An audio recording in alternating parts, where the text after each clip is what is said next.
ከእሑድ ጀምሮ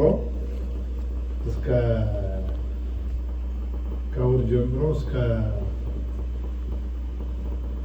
ረቡዕ ድረስ ወይም እስከ ማክሰኞ ድረስ ሲመክሩ ነበር። ክስ ችግር የለም፣ ይፈራረቃል። የውሸት ክስ ይፈጠራል። ምን ችግር አለ? ግን ምስክር ቢሆን ሰው ትንሽ ቀረብ ያለ ምስክር ጠፍቶ ነበር እና እየተቸገሩ ነበር። እንግዲህ አንዱ ምዕራፍ ነው። ከዛ በኋላ ማርያም መግደላዊት የአልዓዛርና የማርታ እህት ነበረች። የምትኖረው በዝሙት ነው የምትተዳደረው እና የምትኖርበትን ሕይወት አትወደውም፣ አትፈልገውም። እንግዲህ አንዳንድ ሰው ለእንጀራ ብሎ በሰውም ተገፋፍቶ በተለያየ ምክንያት የማይወደውን ስራ የሚሰራ ሰው አለ አይደለ? እንቅልፍ የሌለው ስራ፣ እረፍት የሌለው። ህይወታችን አጭር ነው፣ ብዙ ጊዜ አንቆይም። ነገር ግን በዚህችም ላይ ደግሞ የሚያጨናንቅ ሰላም የማይሰጥ እፎይታ የሌለው ስራ ሰርቶ መኖር ምን ያህል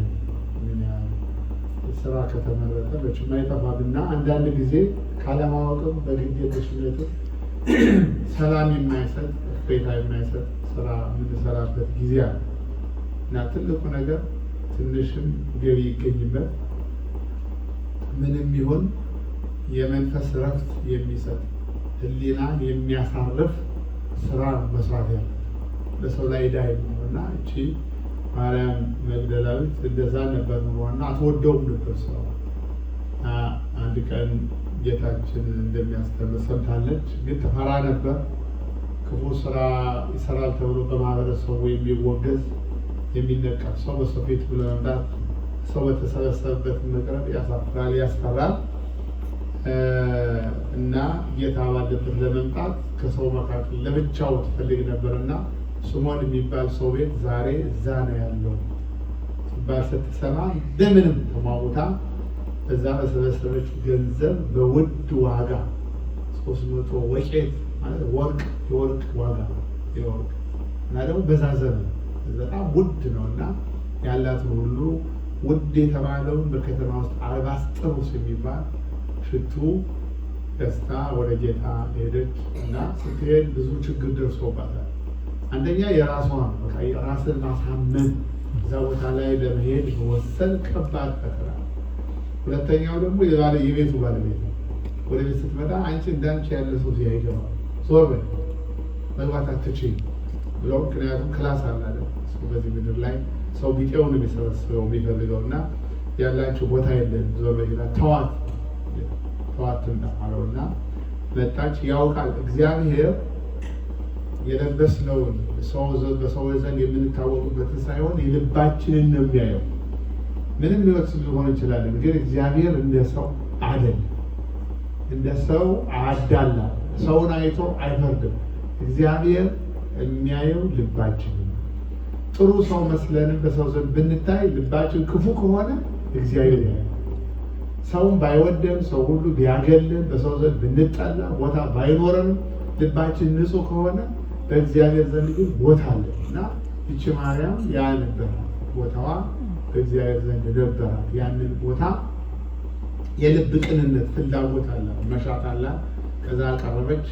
ከዛ ያንን ሽቱ በኖርማል በወጉ አሁን ሽቱ እንግዲህ እንደምናውቀው ማርከፍከፍ ነው። እሷ ሰበረችው ቃው እና ላዩ ላይ እንዳለ ላዩ ላይ ሰውነቱ በሙሉ ወረደ ሽቱ ማለት እና ሰው ሁሉ ያው ሰው ሁሉ የሚናገር አጣም ማለት መንቀርጅ እንዴት እንደዚህ አንደኛ ሴትዮዋ ያውቃታል ማን እንደሆነች ከሷ ላይ፣ ሁለተኛ ደግሞ እንደዚህ እንዴት ከዛ ሽቱ በሰውነቱ ላይ ከወረደ በኋላ እንደገና ደግሞ በፀጉሯ ታዳርቅ ነው እና ከዛ በጣም ሁሉም ሰው ነው የተቃወመው።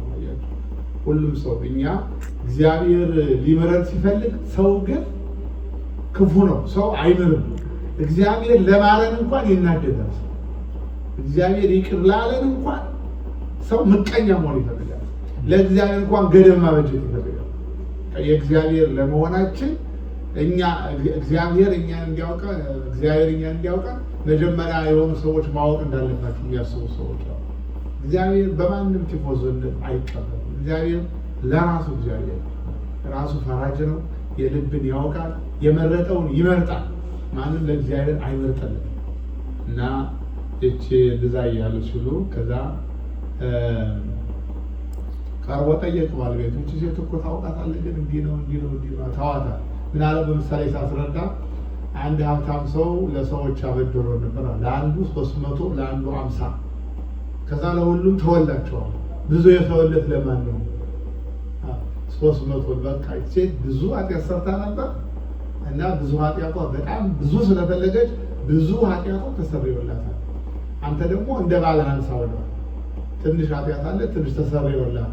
ስለዚህ ይቺ ሴት የበለጠ አብዝታ ልትወደኝና ደስ ሌላት ይገባል፣ ምክንያቱም ብዙ ኃጢአቷ ተሰርዮላታል አለ። እሱ አልገባውም፣ ግን ትምህርቱ ይሄ እና ብዙ ጊዜ ቤተክርስቲያን የምንመላለስ ሰዎች አሉ። ከስንት አንድ ሰዎች ሲመጡ ማናት እቺ አይቻት አላውቅም ምንድና፣ ወይም ደግሞ በሌላ ህይወት እናውቃቸዋለን የምናስባቸው ከሆነ ሌላ የማይገባ ቦታ ተገኙ ብለን የምንጠብቃቸው የምናስባቸው ሰው ሲገኙ ፊታችን የምናጠቁራለን፣ አጠገባችን እንዳይቀመጡ ፊታችን የምንከሰከስ፣ የእግዚአብሔርን ቤት የራሳችን የምናፍስ ሰዎች አሉ።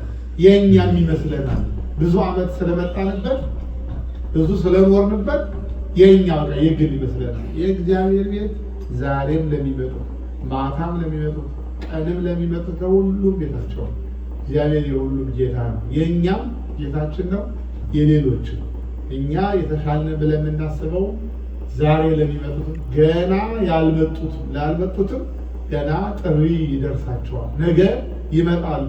እግዚአብሔር ከጠራቸው የትኛውም ህይወት ውስጥ ቢሆኑ እግዚአብሔር መዞ ስቦ ያመጣቸዋል። እንደዚች እንደ ማርያም መግደላዊት እና ከዛ እንዲያው ምንድን ነው ያለው?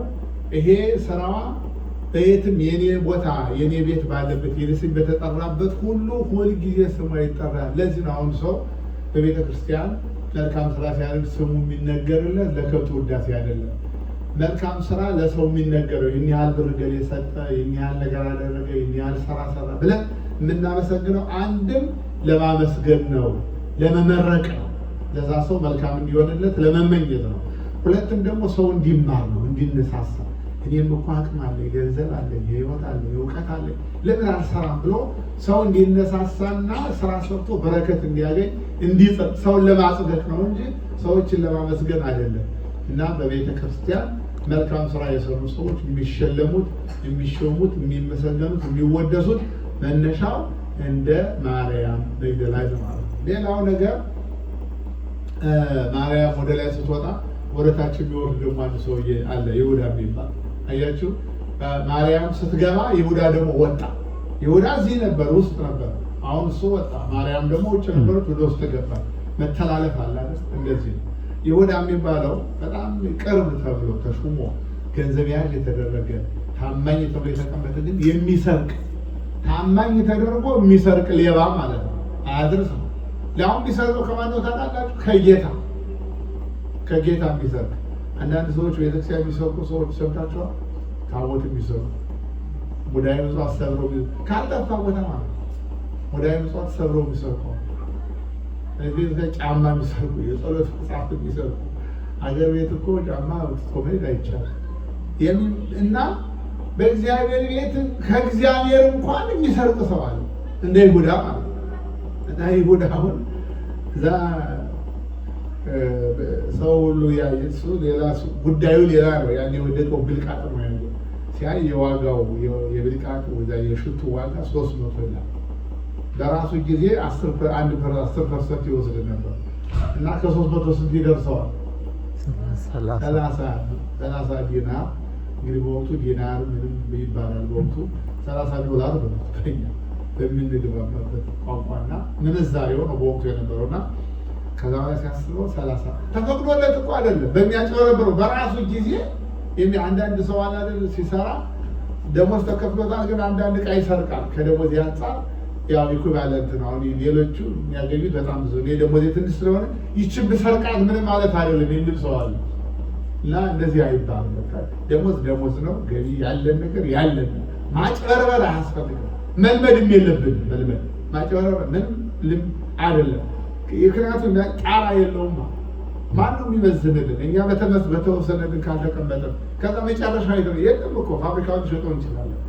እና ለራስ መታመን ማለት በተስማማ ነው መኖር ነው። ቃል ነው ሰውን የሚያኖረው። እግዚአብሔር ሰማይና ምድር ያጸናው በቃሉ ነው። ሰው የምንኖረው እኛ ወረቀት ስለፈረምን አይደለም፣ ቃላችን ነው የሚያኖረን የትም ስንኖር። እና ይሁዳ ቀረበና ይሄ ሽቱ እኮ አይተኸዋል? ሊያሳየው ለጌታ ማለት ያና ይሄ ሽቱ እኮ ዋጋውን አይተኸዋል? ምን ይሆን? $300 እኮ ነው። እና ይሄ እኮ ቢሸጥ ስንት የተራበ ሰው አለ።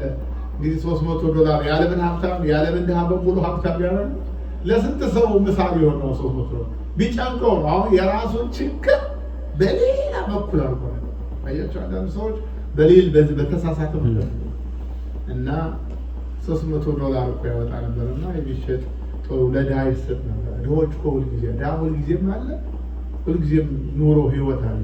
በዚህ ዘመን ብቻ አይደለም ድሃ ያለው። ስለዚህ እቺ ሴት መልካም ነገር አድርጋለች። አታሰራክሏት፣ እንደዚህ ግራ አታጋቧት፣ አርፋችሁ ቁጭ ብለዋል።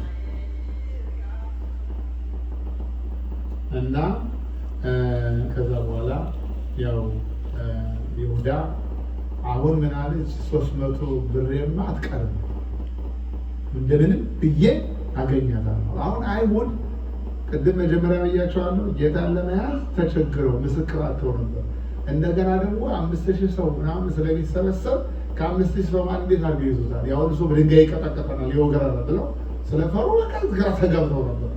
አሁን ይሁዳ ቆይችንማ 30 ብሬንማ እንዲሁማ አላጣትም አለና ቀስ ብሎ ተደብቆ ሰው ሳያየው ተደብቆ ሄደና ያው ጌታን ኢየሱስ እንደምትፈልጉ አውቃለሁ እና እኔ አስይዛችኋለሁ። እንዴት አድርገው?